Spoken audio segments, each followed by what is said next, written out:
आदरणीय साथियों,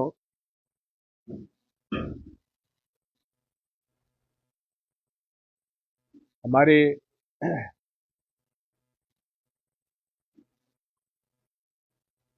कुंभ मेले में माननीय मुख्यमंत्री जी ने कहा था उत्तर प्रदेश के कि 100 करोड़ की व्यवस्था हमने की है लोगों की यहाँ आने के लिए, और जगह जगह उसको प्रचारित किया गया। लेकिन वो ये बात भूल गए कि 100 करोड़ को वहां पहुंचने के लिए रास्ते, सड़कें, ट्रेन, हवाई जहाज और गाड़ियां वहां कैसे पहुंचेंगी। और उसके बाद फिर वीआईपी कल्चर,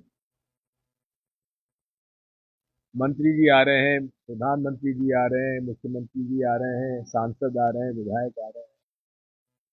उस वीआईपी कल्चर में जो लोग स्नान कर सकते थे उसमें भी कमी कर दी। ये तो अब जांच का विषय है कि क्यों, कैसे हुआ, क्या हुआ। लेकिन हमें इस बात का दुख है कि आज तक कितने लोग की मृत्यु उसमें हुई है, उसकी जानकारी तो कम से कम सरकार को देना चाहिए। लोग कहते हैं एक स्थान पे भगदड़ हुई, कुछ लोग बता रहे हैं कि 6 जगह भगदड़ हुई। मौनी अमावस्या का अपना महत्व है, ये आस्थाएं हैं। मोक्ष मिल जाएगा और हर व्यक्ति मोक्ष चाहता ही है, हम भी चाहते हैं। लेकिन अब हालत ये हो गई है कि 40 किलोमीटर का जाम लगा हुआ है यहां से इलाहाबाद जाने। आज मेरी प्रशासकीय अधिकारियों से चर्चा हुई तो उन्होंने यही राय दी है। मैं तो आज जाने वाला था, रेल घाट पे हमारे नाम का हमने व्यवस्था की हुई थी, कोई वीआईपी के रूप में नहीं, साधारण व्यक्ति के रूप में।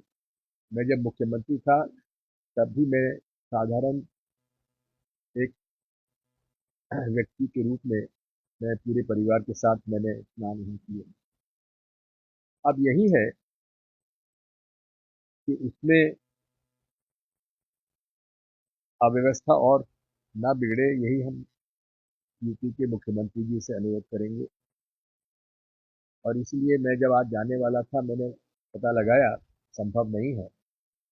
मैं तो रुक जाता, लेकिन कल से संसद की बैठक फिर शुरू हो रही है तो मुझे वहां पहुंचना पड़ेगा। इसलिए प्रयास करूंगा कि किसी प्रकार से बाद में स्नान में कर सकूं। देश में मोदी जी के आने के बाद आम, गरीब, मजदूर की बचत, परिवार के बजट में बचत कम होती जा रही है। आज भी मैं गांव में जाता हूं, पूछता हूं भाई मजदूरों को क्या मिलता है, कि साहब 250 रुपये, 300 रुपये। आज से 10 साल पहले भी उनको तो नहीं मिल रहा था। इसलिए साथियों, इस देश में अर्थव्यवस्था बिगड़ती जा रही है, रुपये का अवमूल्यन होता जा रहा है। जहां $1 में यूपीए सरकार 2014 तक थी, तब 58 रुपए की कीमत थी डॉलर। और मोदी जी बड़ा जोर शोर से कहते थे, और उनके साथ उनके जितने भी समर्थक हैं, जितने जो बाबा लोग अपने आप को कहलाते हैं, उन बाबा लोगों ने कहा था कि कीमत मोदी को सरकार बनाओ और हम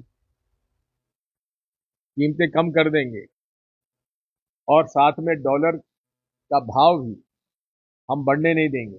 आज वो सब मौन है, चुप है। क्यों? क्योंकि मोदी जी पूरी तरीके से असफल हो चुके हैं। अब बात आती है, आप पूछेंगे साहब असफल हो गए तो दिल्ली में कैसे जीत गए। ये बात वाकई में समझने की है। एक बात मैं शुरू से कहता आया, मुझे दिक्कत इस बात की, जब मैं कुछ बात कहता हूं तो लोगों को समझने में देर लगती है। जब Arvind Kejriwal ji India against corruption का अभियान चलाए हुए थे और हमारे अन्ना हजारे साहब को उन्होंने मुखौटा बनाया हुआ था। तब पूरा राष्ट्रीय स्वयंसेवक संघ उनका समर्थन कर रहा था। तब मैंने कहा था कि ये मुखौटा है, ये भ्रष्टाचार मिटाने नहीं आए हैं, ये कांग्रेस का जो गरीबी तबका जो कांग्रेस को वोट देता है उसका वोट बिगाड़ने के लिए आए। और वही सही साबित हुआ।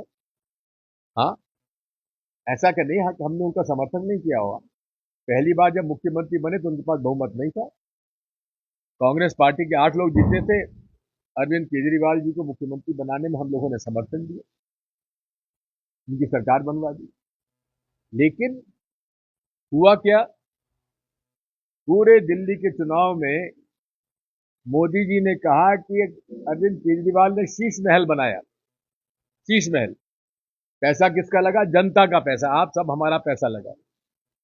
और केजरीवाल जी ने कहा कि मोदी, इसने राजमहल बनाया है। जितना पैसा शीश महल में लगा उससे चौगुना पैसा प्रधानमंत्री आवास में लगा दिया है। तो भाई, कांग्रेस पार्टी ने इतनी दिन राज किया, न हमने शीश महल बनाया न राजमहल बनाया, लेकिन गरीब के लिए, मजदूर के लिए, उस जाति जनजाति के लिए, छोटे व्यापारियों के लिए, मध्यम व्यापारियों के लिए हमने योजनाएं बनाई और जनता के पैसे का दुरुपयोग नहीं किया। आखिर तक जो पुराने मकान थे दिल्ली में, उसी में रहते आए। पंडित जवाहरलाल नेहरू भी, लाल बहादुर शास्त्री जी भी, इंदिरा जी भी, राजीव जी भी, नरसिम्हा राव जी ने कभी अपना राजमहल नहीं बनाया। बात यही है, ये लोग कहते कुछ है और करते कुछ। इस बारे में कई चीजें ऐसी हैं जिन पर चर्चा की जा सकती है। एक तरफ, जब पिछली बार डोनाल्ड ट्रंप साहब राष्ट्रपति नहीं बन पाए थे तो मोदी जी उनका प्रचार करने गए थे कि अब की बार ट्रंप की सरकार। तब तो वो हार गए थे, इस बार वो जीत गए। और जीतने के बाद ये बनाया, माहौल पूरे देश बना कि अब तो मोदी जी के खास दोस्त राष्ट्रपति बन गए हैं। राष्ट्रपति ट्रंप ने पहला आदेश क्या किया कि अमेरिका में जितने भी हिंदुस्तानी हैं जो अवैध रूप से आ गए हैं उनको हम वापस करेंगे। और साथ में अमेरिका की बनी यूएस मेड डेविडसन मोटरसाइकिल पर आप टैरिफ कम करिए, यानी कि सस्ती मोटरसाइकिल जो अमेरिका की यहां बिके, उस पर उन्होंने प्रभाव डाला। तो मोदी जी ने सबसे पहले तो उसको डेविडसन की ऊपर मोटरसाइकिल पे टैक्स कम कर दिया, टैरिफ कम कर दिया। और उसके बाद अवैध रूप से जिन्होंने प्रवेश किया अमेरिका में, उनको हथकड़ी में डालकर वहां की मिलिट्री प्लेन से यहां पर भेज दिया। क्या ये हमारी जवाबदारी, जिम्मेदारी नहीं थी कि हमारे आखिर भारतीय तो हैं, अवैध रूप से चले गए, ठीक है, लेकिन वहां से सम्मानजनक लाने में क्या दिक्कत थी? कोलंबिया छोटा सा देश है। कोलंबिया के राष्ट्रपति ने कहा कि ठीक है, जिसको भी आप वहां से हटाना चाहते हैं वो हमारा कोलंबिया का नागरिक है, हम उसकी व्यवस्था करेंगे, लेकिन आप हथकड़ी नहीं डालेंगे। उन्होंने अपने खुद के सिविल प्लेन्स भेजे और उनको वहां भेजे। और जो माल यूएस से आ रहा था उस पर टैक्स बढ़ा दिया। क्या तुमने हमारे साथ जाति करो, हम तुम्हारे ऊपर सामान को महंगा करेंगे ताकि तुम्हारा ना बिके। आज पूरे विश्व में ग्लोबल टैक्स वॉर चला हुआ है। सारे देश आज इस बात की कोशिश कर रहे हैं कि उनका माल बिके और उन्हें आयात करना कम हो। हमारे भारत में उल्टा हो रहा है, यहां उत्पादन नहीं हो रहा है, चीनी माल आ रहा है और चीनी माल बिक रहा है। अब पतंग का धागा धागा भी यहां नहीं बन सकता, पतंग का धागा भी चाइना से आ रहा है और इतना तेज है कि उसमें तो हाथ कट जाता है और कई लोगों को उसमें मृत्यु भी हुई, एक्सीडेंट भी है। से बजट की चर्चा शुरू होने वाली है कल से राजद। इस पूरे देश में जो हालात हैं उससे आप सब लोग भी गुजर रहे हैं। मजदूरी बढ़ नहीं रही, वेतन बढ़ नहीं रहा, खर्चे बढ़ते चले जा रहे। अभी माननीय प्रधानमंत्री जी ने और वित्त मंत्री जी ने अपने बजट में उन लोगों को लाभ दिया है जिनकी आय 80,000 से 1 लाख रुपए माहवार तक है। अब ऐसे कितने लोग यहाँ होंगे जिनकी आय 80,000 से 1 लाख के बीच में है। खुद प्रधानमंत्री कहते हैं रेवड़ी कल्चर नहीं होना चाहिए, लेकिन चुनाव होता तब भारतीय जनता पार्टी रेवड़ी चाल बांटना शुरू कर देती है। मेरा हमेशा कहना है, मानना है मेरा कि हमेशा जो सब्सिडी दी जाती है वो चिन्हित करके उन्हीं को दी जाना चाहिए जिनके पास 2 टाइम खाने की व्यवस्था तक नहीं है। लेकिन आज हालात ये हैं कि जिनके पास 10 एकड़, 20 एकड़, 50 एकड़ जमीन है उनको भी 6,000 रुपये साल मिल रहे हैं। जिनके पास पूरी व्यवस्था है उनको भी मुफ्त में भोजन मिल रहा है, अनाज मिल रहा है। तो क्लोजली टारगेटेड होना चाहिए। अब जैसे हमारे मध्य प्रदेश में लाडली बहना से 1,250 रुपये दिए जाते हैं। मैं कई जगह जाता हूँ तो पूछता हूँ लोगों से कि उसमें शिकायतें मेरे पास ही आ रही हैं कि जिनको वृद्धावस्था पेंशन और विधवा पेंशन मिल रही है 600 रुपया, उनको नहीं मिल रहा है लाडली बहना, जिनको आवश्यकता। अब आप समझ सकते हैं, विधवा जिसके पास आमदनी का कोई जरिया नहीं है, बच्चों को पालना है, उसका 600 रुपये में क्या होगा। और ये 300 रुपये मेरे कार्यकाल में हमने देना शुरू किया था, जिसे कमलनाथ जी ने 600 रुपये या 1,000 रुपये का हमारा वादा था। आज तक केंद्र सरकार जो हमने शुरू किया था 300, उसके हिसाब से 300 रुपये आज दे रही है। राज्य सरकार की तरफ से एक पैसा भी नहीं दिया जा रहा माया जी। अब क्यों नहीं मिल रहा उस महिला को। दूसरा, ऐसे कई महिलाओं को मिल रहा है जिसमें 1250 की कोई आवश्यकता भी नहीं है। मैंने जहां भी मैं जाता हूं लोगों से पूछता हूं बिजली के बिल कितने आ रहे हैं। कोई 1,000 बता रहा है, कोई 1,500 बता रहा है, कोई 2,000 बता रहा है। जब मैं उनसे पूछता हूं भाई कमलनाथ जी की कांग्रेस की सरकार में कितना बिल लगता था, साहब 100 रुपये भी लगते थे। आज इसका मतलब यह है कि आपने लाडली बहना का पैसा तो दे दिया, लेकिन साथ में बिजली का बिल आपने 1,000-1,500 कर दिया। इसलिए मैं यही कहूंगा राज्य शासन से और केंद्र सरकार से, रेवड़ी सब्सिडी बंटना चाहिए। हमने भी बांटी थी, मुफ्त में बिजली दी थी। किनको दी थी? जो गरीब हैं, जो पूरे तरीके से अनुसूचित जाति जनजाति के लोगों के पास अनाज नहीं खाने, उनको दी। किसानों को मुफ्त में बिजली दी थी ताकि उनकी लागत कम हो सके। अब किसानों से खुद से पूछ लीजिए कितनी बिजली का बिल आ रहा है। उनसे खुद को पूछ लीजिए कि अब लागत कितनी बढ़ गई है, खाद की कीमतें बढ़ गई। ऐसे हालात में धीरे धीरे परिवार की बचत कम होती जा रही है। सरकारी स्कूल बंद किए जा रहे हैं, प्राइवेट स्कूल की फीस बढ़ती जा रही है, सरकारी अस्पताल में डॉक्टर नहीं है। कल मैं बिहारी गया हुआ था,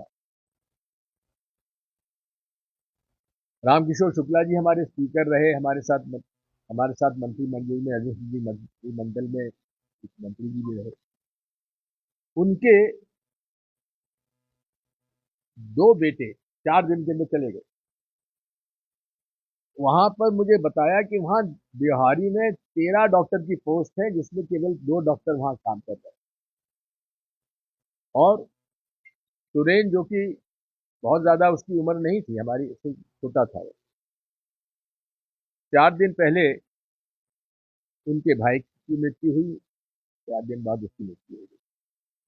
वहां अस्पताल में व्यवस्था नहीं, जब अस्पताल में व्यवस्था नहीं तो प्राइवेट में जाते हैं, और प्राइवेट में तो फीस आप देख रहे हैं किस प्रकार की फीस ली जा रही है। आपने लोकसभा में अभी सुना होगा, पूरा भाषण उनका इसी बात पे था। आखिरी बात है चुनाव आयोग। पूरे देश के चुनाव में चुनाव आयोग जो मौजूदा है, वो पूरे तरीके से भारतीय जनता पार्टी के एजेंट के रूप में काम कर रहा है। माननीय सुप्रीम कोर्ट ने कहा कि चुनाव आयोग के सदस्यों का चयन उस कमेटी के द्वारा हो जिसमें प्रधानमंत्री जी, विपक्ष के नेता और चीफ जस्टिस सुप्रीम कोर्ट होना चाहिए। उनका एक निर्णय, मोदी जी को रास नहीं आया, उनको तो चुनाव आयोग के बिना तो चुनाव नहीं जीत सकते, तो उन्होंने उसको रिजेक्ट करके कहा कि नहीं, प्रधानमंत्री जी और प्रधानमंत्री द्वारा मनोनीत मंत्री और विपक्ष के नेता, 3 में से 2 एक साथ हो गए तो अकेले विपक्ष के नेता क्या करेंगे? क्या कारण है कि आज मोदी जी विपक्ष के आरोप का भी चुनाव आयोग उसकी उत्तर नहीं दे रहा है? अब आप समझिए महाराष्ट्र में क्या हुआ। महाराष्ट्र में 4.5 साल में बढ़े 38 लाख वोट, और लोकसभा और राज्यसभा के चुनाव के बीच में 6 महीने में बढ़ गए 42 लाख वोट। यानी कि जितने वोट बढ़े नहीं 4.5 साल में, वो 6 महीने में बढ़ा दिए। और ये कौन लोग हैं? एक ही उदाहरण बताता हूं, शिरडी में एक बिल्डिंग में 7,000 वोटर, 7,000। ये नाम बढ़ कैसे गए? ये कौन लोग हैं भाई? ये कहां से आ गए? तो सबसे पहले तो ये गड़बड़ी करते हैं वोटर लिस्ट में, और ये यहां पर भी होता है। जो हमारे दलित मोहल्ले हैं, आदिवासी मोहल्ले हैं, हमारे अल्पसंख्यकों के मोहल्ले हैं, उनमें से वोट काटते हैं। हमारी कमी हम आज स्वीकार करते हैं। हमारी कमी यह है कि हमारा संगठन, इस बात पर हम लोग चुनाव के समय हमको याद पड़ता है, पहले हम लोग ध्यान नहीं पाते हैं। ऐसे कई उदाहरण हैं कि भारतीय जनता पार्टी ने अपने वोटरों के वोट अलग अलग पोलिंग बूथ पे लिखा रखे हैं, जिससे कि उनको फायदा मिल जाता है और हमारे वोट कट जाते हैं। और कटते भी नहीं है तो एक परिवार रह रहा है इकट्ठा, माता पिता बच्चे बहू सब इकट्ठा रह रहे हैं, बच्चे सब गए बालिग हैं, वोट डालने लाए। उनमें से आधा का वोट तो उसी घर में रहेगा, और आधा वोट जो है पता नहीं किसी दूसरे मोहल्ले में डाल देंगे। अब बेचारा वो वोट डालने जब जाता है तो साहब वोट ही नहीं। इसलिए राहुल गांधी जी ने बड़ी सही बात की है कि आप महाराष्ट्र के विधानसभा में जो वोटर लिस्ट थी वो हमें दे दीजिए, और लोकसभा में जो थी उसकी दे दीजिए, और हम उसको फिर जांच करेंगे जिससे कि हो सके। एक ईवीएम मशीन की, मैं शुरू से इस बात को कहता रहा हूं कि ये मेरा अधिकार है, हर वोटर का अधिकार है, आप सबका अधिकार है। मेरा वोट जहां मैं चाहूं वहां डालूं, और उसमें किसी का दखल नहीं होना चाहिए, और गुप्त मतदान के मैं पक्ष में हूं। लोकतंत्र में गुप्त मतदान ही होना चाहिए।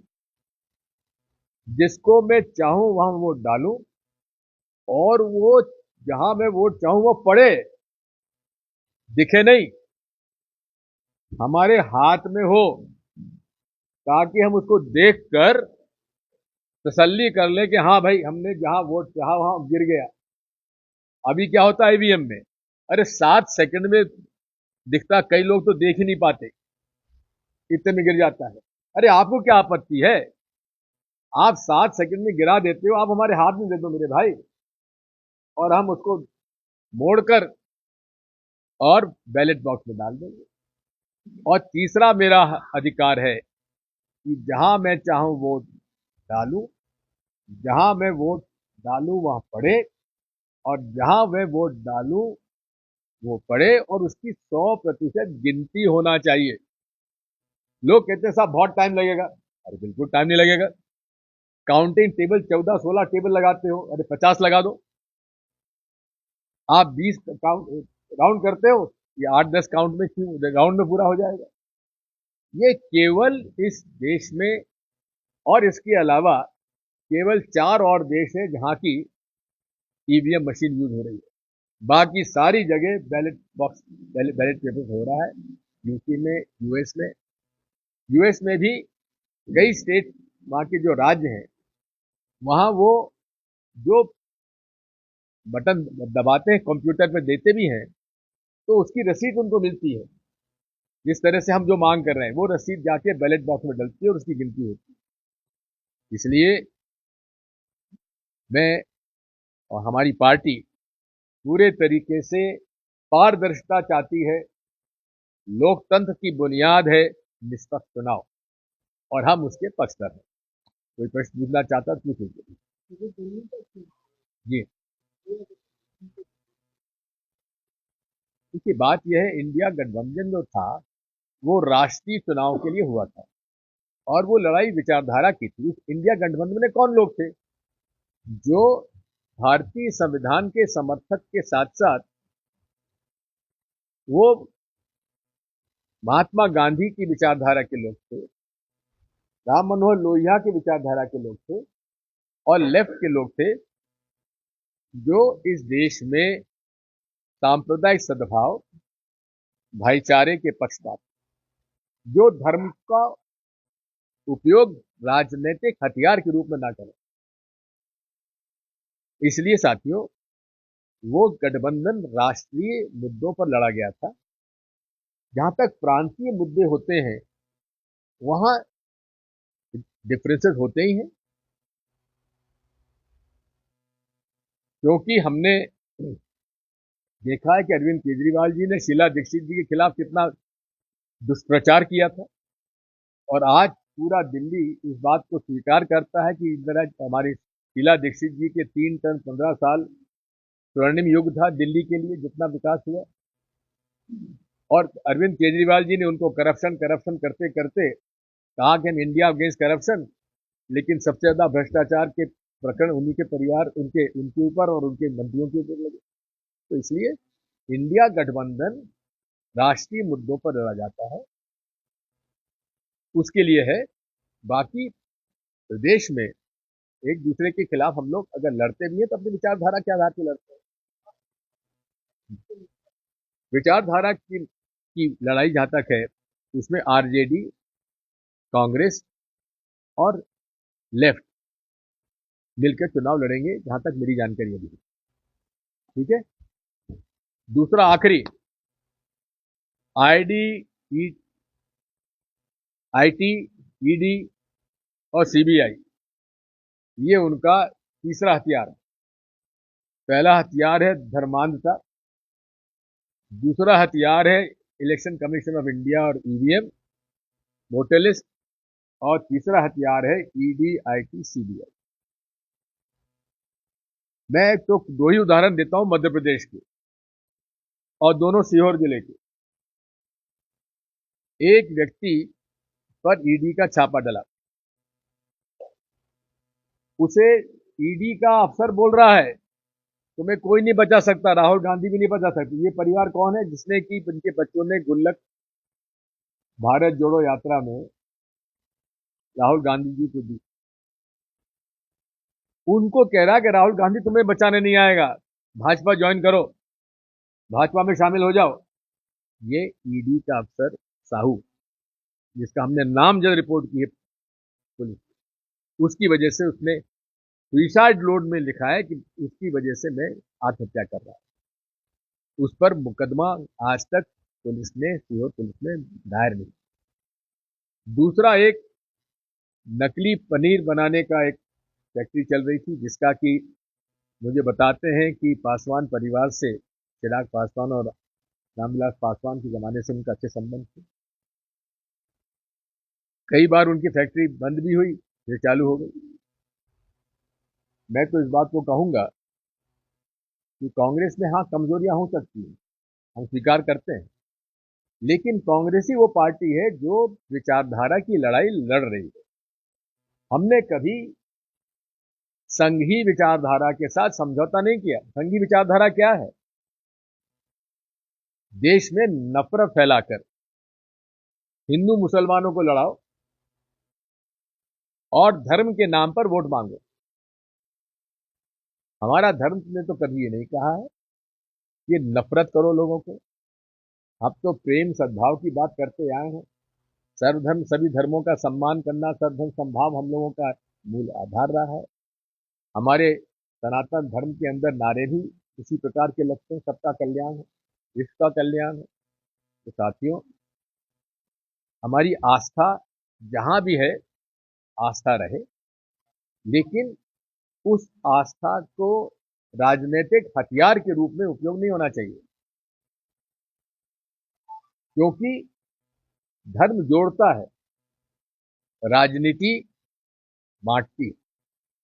और बटी हुआ समाज विश्व गुरु नहीं बन सकता।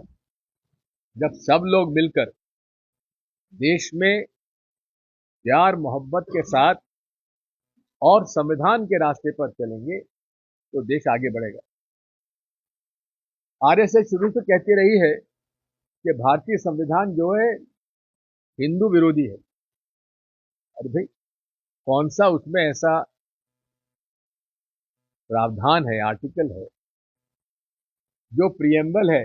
वो तो प्रेम और सद्भाव की बात करता है, अभिव्यक्ति की आजादी की बात करता है, लोकतंत्र की बात करता है। ये कोई हिंदू धर्म के विरुद्ध बात नहीं। तो साथियों, यही सब मैं आपसे कहने आया था।